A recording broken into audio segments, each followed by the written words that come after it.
It's always fun to ride this motorcycle. Back to Duke 790 from Hayabusa. Sorry, my bad. I'm heading towards KTM service center near Kasturba in Bengaluru to get the basic service done.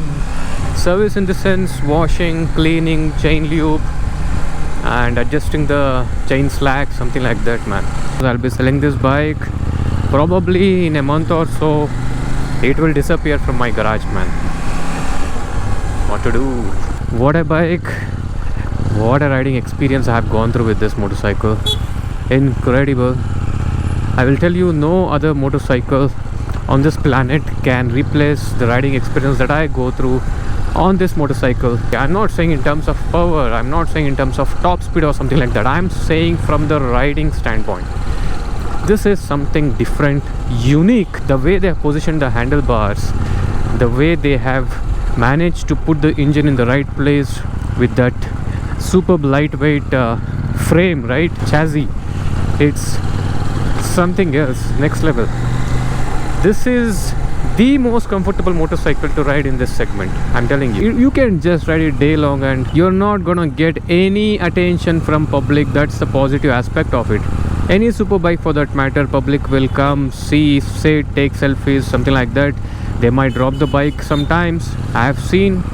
So that risk is not attached to this bike because this has not got mass appeal. It doesn't look bulky, big like other Kawasaki or Suzuki bikes. So it looks sleek, slim. That's what I really liked in this motorcycle. What to do? If I have to upgrade, I have to let go the existing one, that is the Duke 790. I don't have any other option, man. I want to keep it, but I don't have time, as I mentioned in my earlier video. Don't have time to take care of two big bikes, the Hayabusa and this one. Yeah, man, I got some leads on OLX, on Instagram. People are looking for this bike. I had to finalize the deal. I think probably in a month or so I would be selling this off. Let's see how it goes. What a bike, what a stance, ground clearance. And this bike has got the complete package to offer, especially for Indian roads. The only thing that's missing in this motorcycle, I'm talking from Indians people typical mindset, is the mass appeal like Z900 or GSX 750 or something like that, man. If you're looking for something with mass appeal, something big, then you got other bike in Kawasaki, in Suzuki in the same segment. But let me tell you something. Yes, the engine is refined because that's inline 4 in Kawasaki and Suzuki GSX 750 and Kawasaki Z900. This is twin cylinder. This has got that grunt and that fun factor. It is not required to upgrade exhaust. With the stock exhaust only, you get decent exhaust note. Can't even put any aftermarket exhaust for any of the bikes nowadays, especially for super bikes. Cops will kill you. I will tell you, when they catch hold of you, right, they will just kill you with 100 different reasons to put you in trouble. If you are in the city, if you are planning for a ride, if you just want to take the bike outside from the city, it's going to be hell of a challenge for you to cross all the signals, to cross all the checkpoints from cops. Even on highways, cops are there nowadays. I don't know how people are surviving with aftermarket exhaust for the other super bikes. So if you are someone who is thinking to buy a big bike like Z900 or something just for the exhaust note, then I got bad news for you. You'll get screwed up, I'm telling you. I don't know how people are managing in other states or something, but in Bengaluru, man, it's really difficult to survive. I have experienced it with Busa itself when I was coming back from Anantapura, right, from my friend's house. It was a short trip. Cops just asked me to pull over and they were just asking me, this is not the stock exhaust, this is aftermarket exhaust, boss. It took me around 15 minutes to convince them that this is the stock exhaust in my Busa. So I have uploaded a separate video on that. I made that video in Kannada. I will put the link somewhere over here. You can go ahead and watch it. That's my another channel. I upload content in my regional language, Kannada. That's how it is. That's the situation. And the superbike owners are treated like shit by cops in city. So you make your mind. I will tell you, this is the best of the best in terms of not getting any attention. Cops will not even notice that this is a super bike. They think as if this is a regular 390 bike or something and they just don't even bother you at any point of time unless you have some different number plate or some loud exhaust. So you might be wondering, this guy is establishing a lot of positive aspects about Duke 790, then why is he selling? See, it's all about owning different motorcycles to go through different riding experience. I'm not in the position to have multiple motorcycles at the same time. I have to let go the existing one, right? I want to have fun with Buza for some time. I want to have fun with some other motorcycles. I don't know, in future I may sell off all the motorcycles and settle down with one normal regular 660cc Tiger or a 390cc or a 490cc KTM Duke Adventure or something. I don't know. Or maybe with a classic 350 which has got no vibrations in the latest model. So I thought of owning Buza once in a lifetime, and not the new one. I wanted the old one. That's the reason I bought the Generation 2 Hayabusa. I will tell you what happens if you're stuck in traffic with a superbike. It's gonna just burn your legs. Engine gets heated up pretty soon because there is no airflow. It's in a stagnant position, moving slowly all the time. So that's the reason engine will get heated up pretty soon, and you will feel that heat.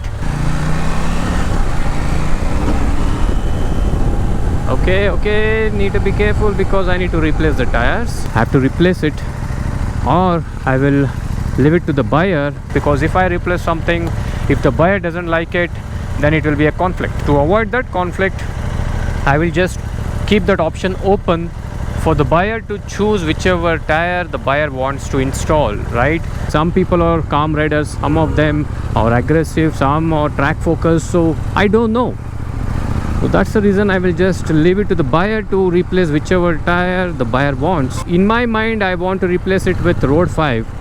What if the buyer is someone who likes to open the throttle all the time on highway, on track or something?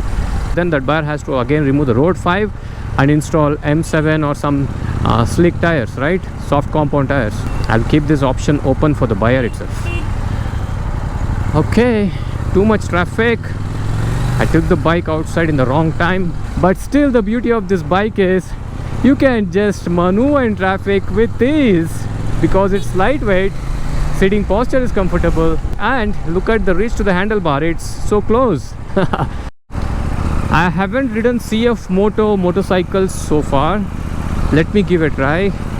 I will make myself free in this weekend, and I will make a review video on that CF Moto motorcycles. One more thing I forgot to mention about this motorcycle. This motorcycle is loaded with a lot of electronics, like 4 riding modes, motorcycle traction control, MSR, ABS mode on or off, kick shifter, auto blipper, 9 levels of traction control on track mode, launch control, wheelie control, you name it. You don't get to see these many options in other motorcycles like in Suzuki or Kawasaki Z900. Do we really need so much electronics in this motorcycle? Answer is obviously yes, because this motorcycle becomes unpredictable if you turn off all the electronics. You'll never know how this motorcycle is going to behave when you open the throttle. So that's the reason to control this motorcycle, you need electronics. So I will tell you one thing, if you are a good rider, if the motorcycle is predictable, right, then you know the limits, you know how to push the limits, or you know how to control it. If the motorcycle itself becomes unpredictable, it's dangerous. That's how the character is. This is one of my favorites, Duke 390. Let's get inside the service center. ಆಯಿತು ಸತೀಶ್, ಆರಾಮಾ? ಹಾಂ, ಆರಾಮಿದ್ದೀನಿ. ಏನಿಲ್ಲ, ಒಂದು ಅದಕ್ಕೆ chain loose ಆಗಿದೆ. Chain ಸ್ವಲ್ಪ ಪ್ರಾಪರಾಗಿ set ಮಾಡಬೇಕಷ್ಟೇ, chain ಸ್ಲ್ಯಾಕು. ಆಮೇಲೆ complete washing ಅಷ್ಟೇ, ಇನ್ನೇನಿಲ್ಲ. Thorough washing. So after getting it washed, I have to get the chain loop done, I have to set the chain slack, and that's it, man. Rest all is up to date because I got the service done 2 months ago. I have made a separate video on the second service cost, what all things they have done. I will put the iCard somewhere over here, you can go ahead and watch it.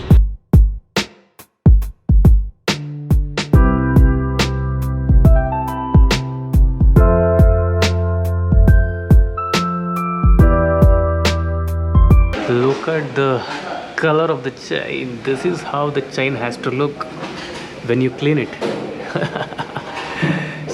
shining. So this has been cleaned now. The next step is to lube it. Complete ಗಾಡಿ ready ಆಗಿದೆ, up to date. Chain set, chain lube, cleaning and setting the chain slack, everything is done. I could have done the chain lube at home only, but I was a little tied up. I thought of getting the bike over here only. It costed me somewhere around 500-600 rupees, I think.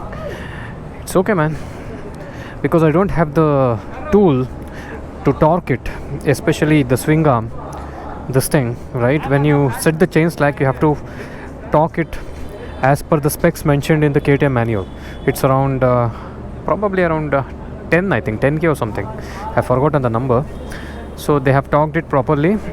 Yeah, man, bike is all set, and I just wanted to keep it neat and clean. If it starts raining, then back to square one. Bike will get dirty. So I will take a test ride now and see how they have adjusted the chain and all that stuff. Let me sit on the bike and see first. Back to form after adjusting the chain. Good, man, good. No, let me control because the tire is not in the great shape. Srikanth, ನಾನು ಹಂಗೆ ಮನೆಗೆ ಹೋಗ್ಬಿಡ್ತೀನಿ. ಅವ್ರಿಗೆ ಹೇಳಿ ಸತೀಶ್ಗೆ, ಅವ್ರು ಕಾಯ್ತಾ ಇರ್ಬೋದು. ನಾನು ಟ್ರಾಫಿಕ್ ಜಾಸ್ತಿ ಇದೆ, ಕರೆಕ್ಟಾಗಿದೆ ಗಾಡಿ, ಹಂಗೆ ಮನೆಗೆ ಹೋಗ್ಬಿಡ್ತೀನಿ. Okay, bye, take care, bye. So bike is awesome. Look at that pull. Okay guys, let's catch up in the next video. In the next video I might be riding a different motorcycle, probably the CF Moto or the new Yamaha R15, and I'll be sharing my riding experience. I'll see you in the next video. Take care, bye bye. I will tell you, if you start riding different motorcycles, your thinking pattern will also change. Not saying that you're not going to like the one which you have it, but I'm just saying you may fall in love with some other motorcycles as well, along with the one you already have. You know what I mean?